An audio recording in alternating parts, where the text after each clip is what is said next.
বয়স এখনো 14 হয়নি, টেনে টুনে কিশোর বলা যায়। অথচ তিনি দল পেয়ে গেলেন আইপিএলে, সেটাও আবার কোটি রুপির বেশি মূল্যে। কিন্তু কেন?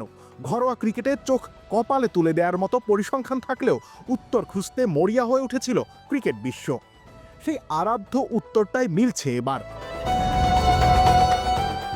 যুব এশিয়া কাপের সেমিফাইনালে শ্রীলঙ্কার বিপক্ষে রীতিমতো তাণ্ডব চালিয়েছেন বৈভব সূর্যবংশী। ওয়ানডে ম্যাচে এনে দিয়েছেন টি-20-র স্বাদ। 174 রানের লক্ষ্য তাড়া করতে নেমে ভারতকে উড়ন্ত সূচনা এনে দিয়েছিলেন তিনি।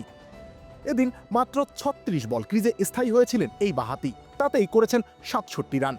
6টা চারের পাশাপাশি 5টা বিশাল ছক্কার মারে সাজানো ইনিংসটিতে তার স্ট্রাইক রেট 186.11। আইপিএলে নিজের আগমনী বার্তা দেওয়ার জন্য পারফেক্ট ইনিংস বটে।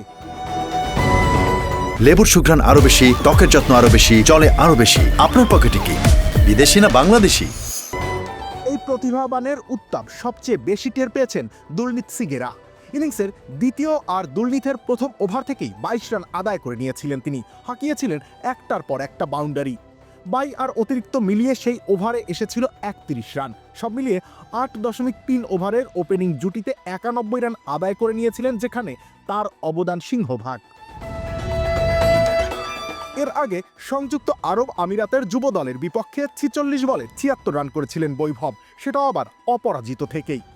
স্বাভাবিকভাবেই টুর্নামেন্টের সর্বোচ্চ স্ট্রাইক রেটের কীর্তি তার দখলেই। 4 ম্যাচ খেলে করেছেন 167 রান, স্ট্রাইক রেট প্রায় 147। এটা ওয়ানডে টুর্নামেন্ট।